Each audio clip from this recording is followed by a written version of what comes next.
The prosecution called their first witness, Detective Maria Rodriguez.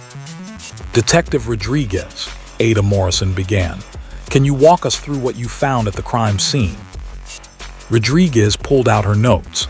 On September 8th at approximately 8:47 a.m., we received a call from Jennifer Chen, the victim's wife.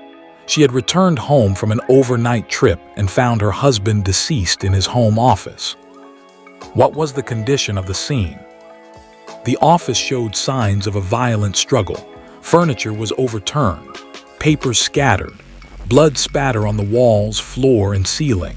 The victim was lying face down near his desk with massive head trauma. And the murder weapon. We found a Louisville Slugger baseball bat approximately 6 feet from the victim's body. It had blood and hair on it matching the victim's DNA. Whose bat was it? Forensic analysis revealed fingerprints belonging to Michael Harrison.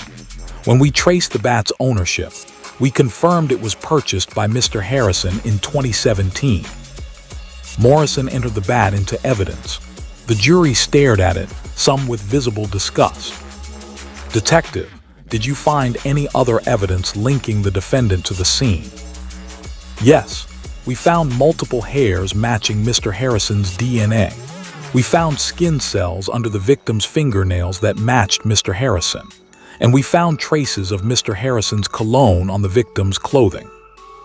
Did the defendant have any injuries consistent with being in a physical altercation? Yes, when we questioned Mr. Harrison the next day, he had fresh scratches on his right forearm.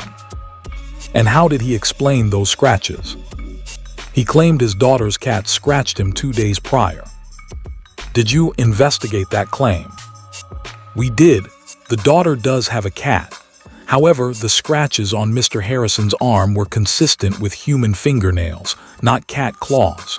They were longer, deeper, and showed a pattern consistent with defensive wounds. Morrison let that sink in. No further questions. Fitzgerald stood for cross-examination. Detective Rodriguez, you mentioned the bat had only Mr. Harrison's fingerprints on it. Is that correct? That's correct. No other prints, not even smudges. No. Isn't that unusual? If someone used a bat to commit a violent murder, wouldn't there be smudges from gripping it tightly? Rodriguez hesitated. Possibly, but the defendant could have worn gloves. Could have, but you found no gloves at the scene, correct?